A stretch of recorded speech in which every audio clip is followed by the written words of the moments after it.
Bien, el tema que vamos a estudiar el día de hoy es conductores en la electrostática, conductores y capacitancia. Este capítulo es el capítulo 6 del libro. Nosotros vamos a hacer una prueba también de este tema, ¿verdad? De este tema. Y lo siguiente, ahí yo les voy a avisar cómo quedaría, ¿verdad? Estructurado. Bueno, entonces vamos a definir en la clase de hoy qué son los conductores y, si me queda chance, también lo que es capacitancia. Entonces, ¿qué es un conductor? Cuando ustedes escuchan hablar sobre conductores, me imagino que ya saben de que los metales, ¿verdad? Los metales es lo que se nos viene a la mente porque son los mejores conductores de la electricidad. Entonces, los conductores en los campos electrostáticos, ¿qué es un conductor? El conductor es una región, ¿verdad? Un conductor es una región en la cual las cargas tienen libertad de moverse bajo la influencia de un campo eléctrico. Cuando una carga siente un campo, la carga siente fuerza y se mueve, a menos que esté sujeta a alguna otra fuerza mecánica, ¿verdad? Entonces, el ejemplo más común es el de los metales. Los metales son excelentes conductores, tanto de la electricidad como de la temperatura, ¿verdad? O sea, son buenos conductores térmicos y eléctricos, porque tienen bastantes electrones libres, ¿verdad? A eso se debe la gran capacidad que tienen los metales de conducir la electricidad. Entonces, si un campo eléctrico está presente en un conductor, las cargas se van a mover y no va a poder existir el estado de equilibrio estático. Nosotros, como en 321, estudiamos electrostática, o sea, cargas en reposo. Por lo tanto, nosotros vamos a poner una condición de que las cargas en un conductor estén en reposo, no se muevan. Pero naturalmente lo que va a suceder, ¿verdad? Es que si usted tiene un metal conductor y le hace pasar un campo eléctrico, las cargas se van a mover. Eso es lo que va a suceder, ¿verdad? Eso es lógico, que no van a existir cargas en reposo. Por ejemplo, en los cables de la electricidad, los cables que conducen electricidad son conductores, ¿verdad? Y en esos conductores las cargas se mueven. Esa es la corriente eléctrica, ¿verdad? Pero como nosotros aquí no estamos estudiando corrientes, eso lo van a ver hasta en 415, entonces nosotros acá nos vamos a limitar al caso de conductores en equilibrio estático, conductores en los cuales las cargas van a estar en reposo. Bueno, entonces, partiendo de ese hecho, nosotros vamos a pedir de que en el interior del conductor el campo eléctrico sea cero. ¿Por qué sea cero? Porque si no es cero, las cargas se van a mover, ¿verdad? Porque si las cargas sienten campo, se mueven, porque hay una fuerza. Si el campo eléctrico dentro del conductor es cero, el potencial tiene que ser constante. ¿Por qué razón? Por lo que ustedes ya vieron en el capítulo anterior, ¿verdad? Que el campo eléctrico se obtiene a partir del gradiente del potencial. Este es el potencial eléctrico, potencial electrostático. Si este potencial es constante, la derivada es cero. Entonces, en el interior, estas van a ser las dos condiciones para tener equilibrio. Esto tienen que aprendérselo, ¿verdad? Estas son las condiciones en el interior de un conductor. Bueno, pero conductores en equilibrio estático, o sea, conductores electrostáticos, ¿verdad? Bueno, entonces, eso es en el interior, pero ¿qué sucede en la superficie de un conductor? ¿Qué sucede? En la superficie, nosotros vamos a tener dos componentes de campo eléctrico, una componente normal y una tangencial. Para ilustrar mejor esto, veamos esta figura. Aquí tenemos una pequeña sección de un conductor que puede ser esférico o lo que sea, ¿verdad? La forma aquí no importa. Lo importante es que sea un conductor. Entonces, en la superficie del conductor, el campo eléctrico, como ven ustedes, va en esta dirección. Este campo va a tener una componente normal y una tangencial en la superficie. ¿Qué sucede aquí entonces? Si la componente tangencial existe y es diferente de cero, las cargas en la superficie del conductor se van a mover. ¿Por qué razón? Porque cuando una carga siente un campo se mueve, porque hay una fuerza. Nosotros no queremos de que las cargas se muevan, porque estamos estudiando electrostática. Entonces, lo lógico sería que el campo en la superficie de un conductor solamente tenga componente normal, o sea, queremos que el campo en la superficie sea normal a la superficie, perpendicular, ¿de acuerdo? Esa es otra condición que nosotros vamos a poner. O sea, queremos que el campo en el interior del conductor sea cero, para que las cargas aquí no se muevan. Y también queremos de que toda la carga de un conductor esté en la superficie. ¿De acuerdo? O sea, en 321 nosotros vamos a decir de que en un conductor toda la carga está en la superficie. No hay carga en el interior, porque si hubiese carga en el interior, estas cargas tendrían que moverse y no queremos que se muevan, porque al moverse ya estamos hablando de corriente eléctrica, ¿verdad? Y al moverse una carga genera un campo magnético y nosotros no estamos estudiando campos magnéticos. Entonces, esto es lo que va a suceder en un conductor. Toda la carga está en la superficie y el campo en la superficie va a ser perpendicular a ella. Entonces, estas son las condiciones en la superficie del conductor. Que la componente normal sea diferente de cero y la componente tangencial sea cero. Y el potencial eléctrico en la superficie sea constante, igual que en el interior. O sea, en otras palabras, un conductor es un volumen equipotencial. ¿Qué significa equipotencial? Que está al mismo potencial eléctrico, constante. Ajá. Entonces, vamos a ver. Vamos a empezar ya a aplicar un poco más la matemática acá. Si nosotros hacemos uso de la ley de Gauss para estudiar lo que son los conductores, la carga dentro de un conductor debe localizarse por completo en la superficie, ¿verdad? Esa es una condición. Entonces, si nosotros usamos la ley de Gauss y aplicamos esto al conductor, nosotros vemos de que el campo nos va a dar cero. ¿Por qué? Porque no va a haber carga encerrada. Porque como lo dijimos, en el interior no hay carga. Entonces, si yo agarro una superficie gaussiana y la pongo en el interior de este conductor, la carga encerrada en esa superficie imaginaria tiene que ser cero. Por lo tanto, la ley de Gauss me dice que la carga encerrada es cero, por lo tanto, el campo es cero. O sea, para ilustrar esto, yo tengo un conductor de forma irregular. Esta es una superficie gaussiana. No tiene por qué ser esférica, ¿verdad? La superficie gaussiana puede tener cualquier forma. Entonces, dentro de esta superficie gaussiana, la carga tiene que ser cero, ¿verdad? Porque toda la carga del conductor se encuentra en la superficie. Entonces, por obvias razones aquí, sabemos de que el campo en el interior es cero. Bueno, ahora bien, si yo quiero aplicarle la ley de Gauss a la superficie del conductor, vengo y agarro una superficie gaussiana en forma de cilindro. Este cilindro imaginario es la superficie gaussiana, que se encuentra parte dentro y parte fuera del conductor. Esta es la superficie imaginaria. Entonces, en la superficie del conductor sí hay carga. Aquí hay carga. Entonces, dentro de esta superficie va a haber carga encerrada. Vamos a ver qué es lo que sucede entonces. Si aplicamos la ley de Gauss a ese pequeño volumen cilíndrico, vemos que tenemos cuatro superficies. Tres, quiero decir. ¿Por qué tres? Porque este cilindro tiene tres superficies, perdón. Las dos transversales y la lateral. Las dos transversales son circulares y la lateral es una superficie cilíndrica. Entonces, al aplicar la ley de Gauss, nosotros vemos acá. Tenemos tres superficies. En cada superficie tenemos que definir un vector normal. Esta es la superficie de abajo, la tapa. Esta es la superficie lateral y esta es la superficie circular del fondo.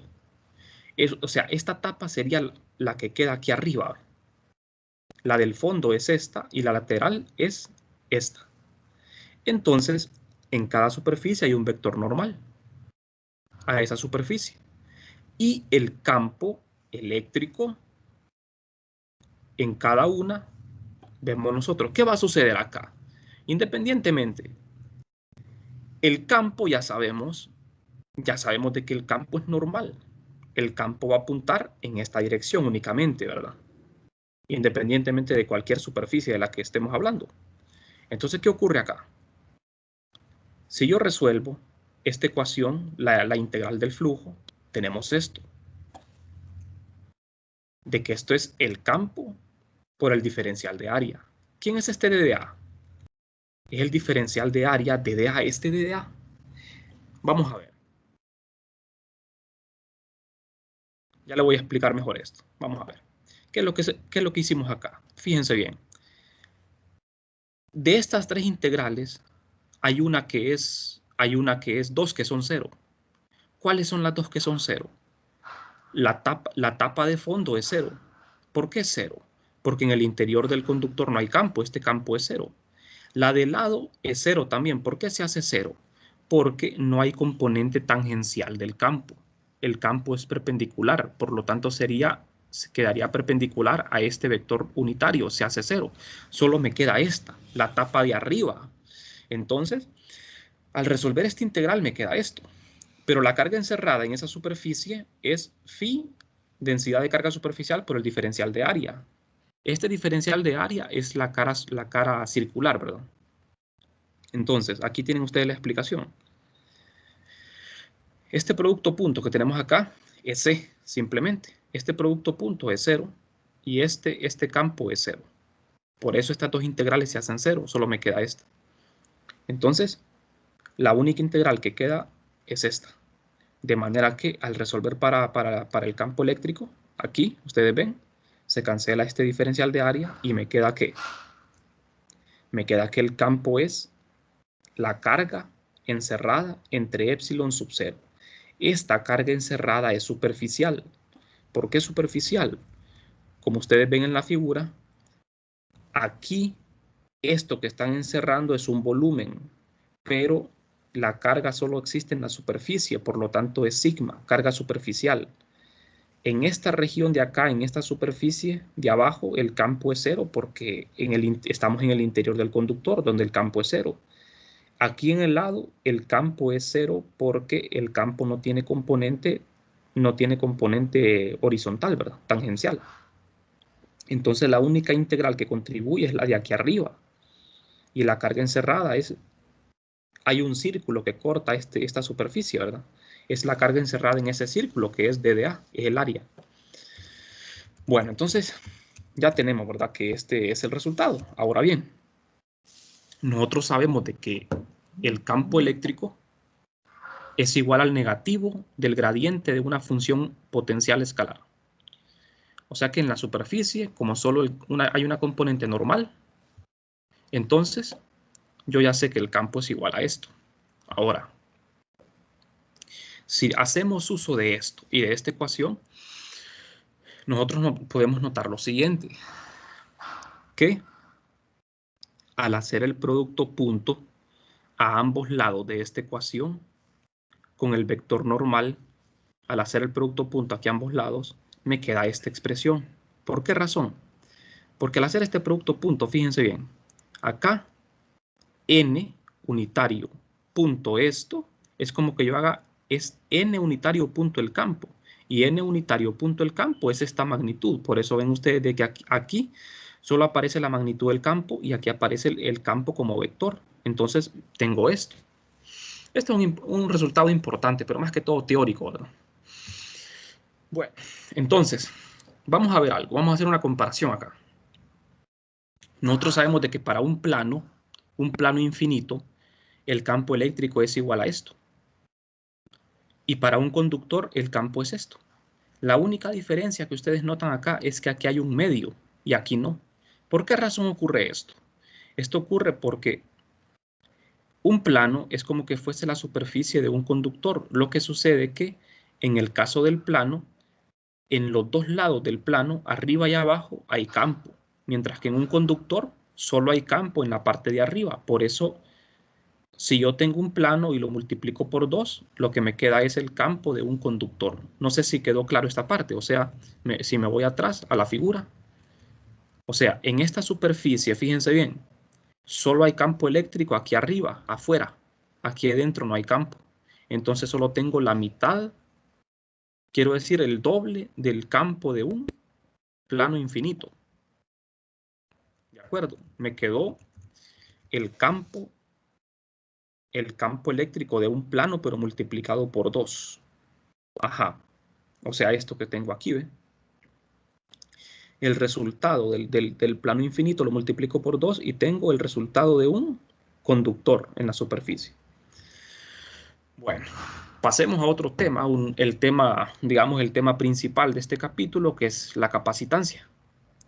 Uno de los usos más antiguos de los conductores en la electrostática es para almacenar carga eléctrica. O sea, ese es el propósito de estudiarlo, ¿no? Tener que almacenar carga eléctrica. Entonces, cuando hablamos de almacenar carga eléctrica, estamos hablando de capacitancia. Un capacitor, que es lo mismo que un condensador, ¿verdad? Capacitor es una palabra en inglés, ¿verdad? La palabra en español es condensador. Entonces, un condensador es un sistema de dos conductores de igual magnitud, pero de carga y signo opuesto. O sea, la capacitancia la vamos a definir de esta manera, como la carga dividida entre la diferencia de potencial. Esta carga que ven acá es la carga que tienen los conductores individualmente. No importa cuál de los dos, la capacitancia siempre es positiva. Nunca va a ser negativa, siempre es positiva. Entonces aquí tomamos el valor absoluto de la carga de cualquiera de los dos conductores, lo dividimos entre la diferencia de potencial que existe entre los dos conductores, y esto es la capacitancia. ¿De acuerdo? Es carga entre diferencia de potencial.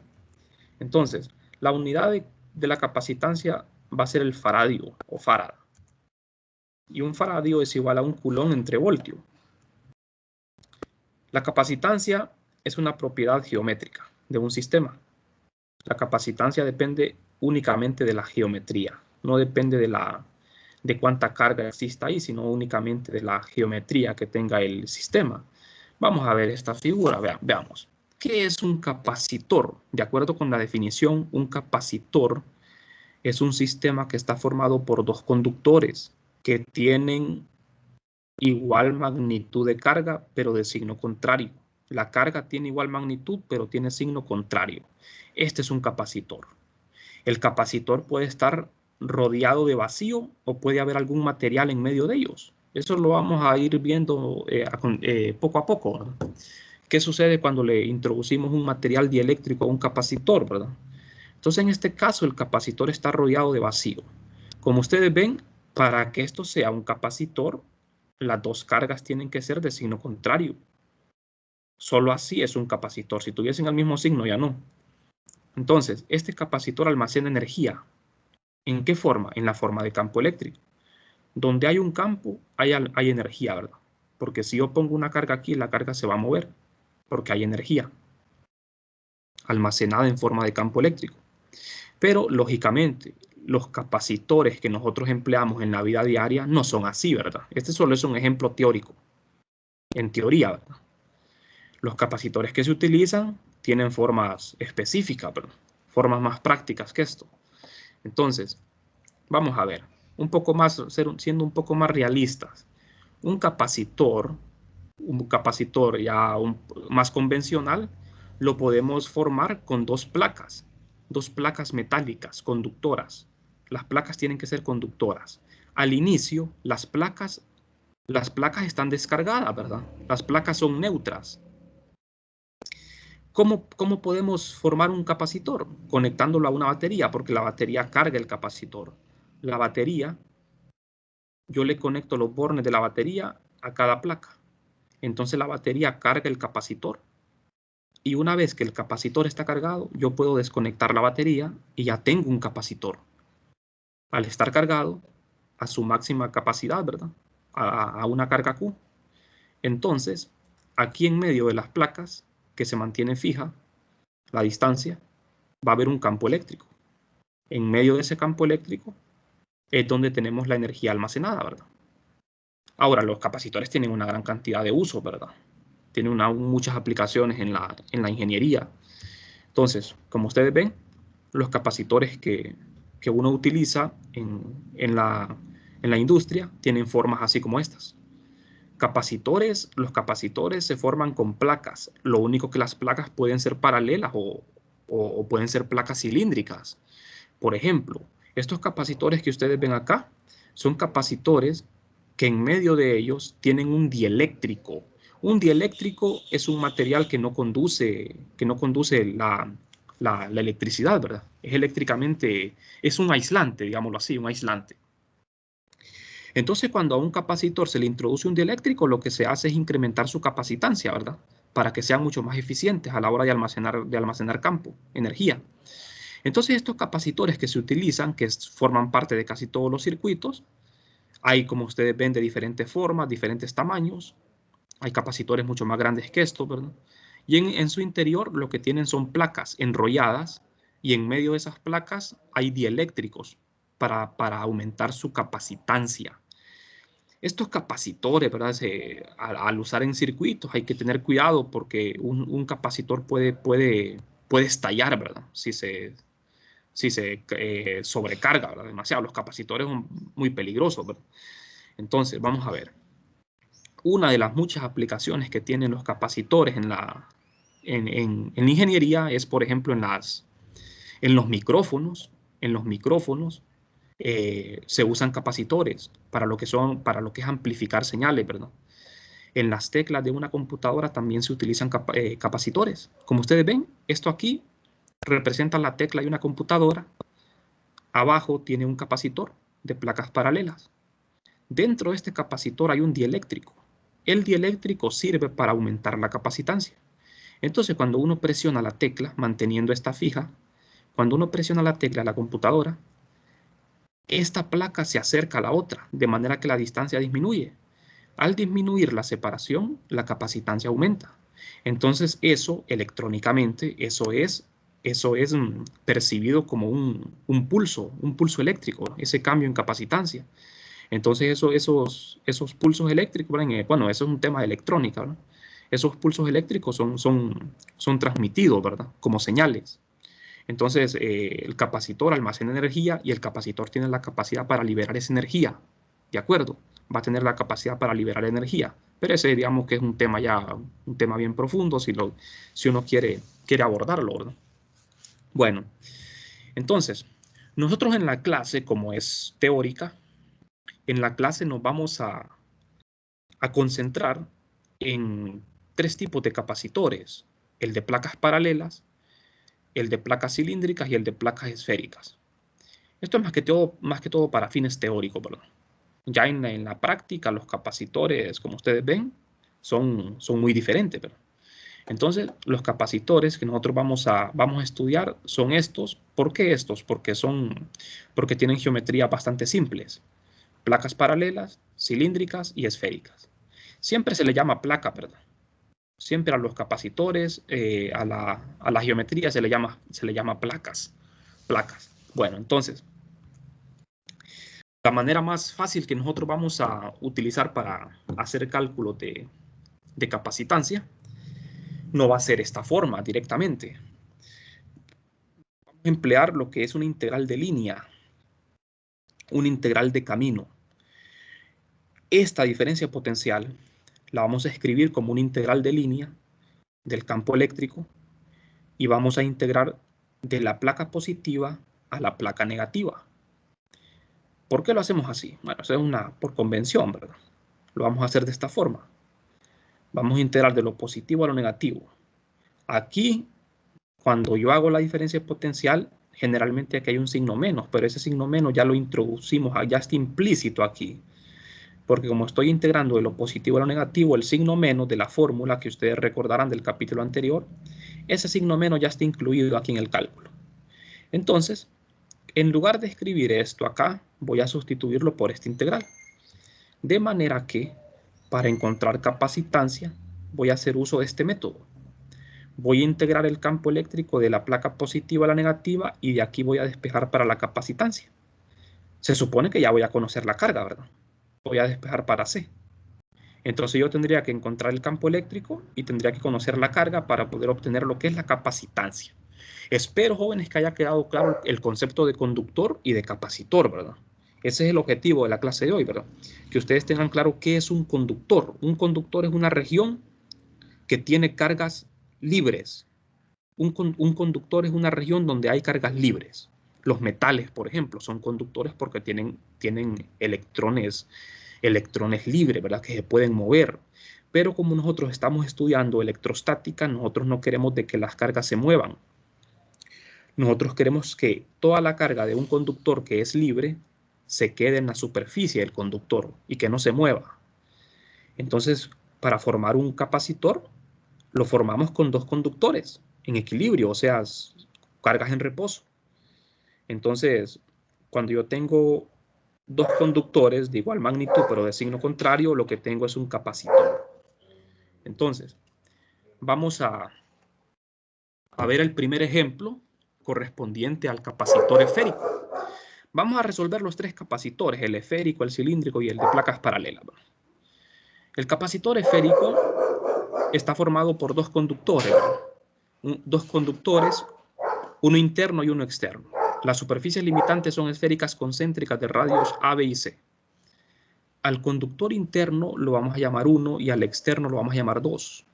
Y vamos a calcular la capacitancia del sistema. El capacitor tiene esta forma. Fíjense bien. Esto que ustedes ven aquí en gris, 1 es el conductor 1. Este es conductor 1. Este es el conductor 2. El capacitor son los dos conductores. ¿De acuerdo? La región que está entre ellos, esto que aparece aquí en blanco, es una región que está vacía. Y el exterior también está vacío. Entonces aquí en medio de estos dos conductores esféricos hay una región vacía que es donde va a quedar almacenado el campo. O sea, un capacitor lo que hace es almacenar campo eléctrico, almacenar energía en forma de campo eléctrico. O sea, el campo queda guardado aquí, el campo eléctrico. El campo eléctrico queda restringido a esta región. ¿De acuerdo? Entonces, al tener campo eléctrico aquí, tenemos energía. Donde hay campo eléctrico hay energía. Entonces, ¿cómo vamos a hacer para calcular esa capacitancia? Lo vamos a hacer con el método que acabamos de ver. Ya sabemos de que el capacitor tiene carga Q. Entonces, asumimos de que el capacitor interior de radio A tiene carga positiva y el capacitor esférico tiene carga negativa menos Q. Vamos a utilizar esta expresión. Vamos a integrar de la placa positiva a la placa negativa. ¿Quién es la placa positiva? La placa positiva es la superficie de la esfera de radio A y la placa negativa es la superficie de la esfera de radio B.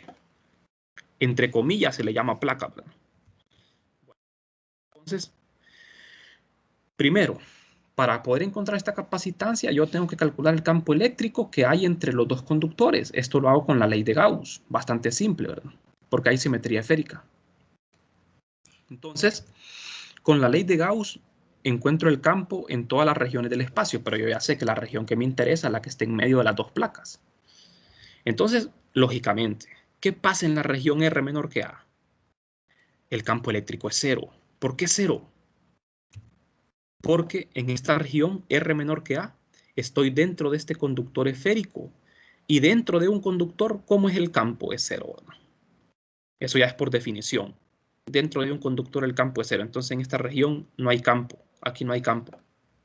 Como ven ustedes aquí, el campo es cero para R menor que A. ¿Qué pasa en la región en medio? R entre A y B. Aquí sí tenemos campo eléctrico y tenemos simetría esférica. Este cálculo ya lo hemos hecho varias veces. Encontramos el campo ahí, la carga encerrada es más Q, porque es la que comprende el conductor 1.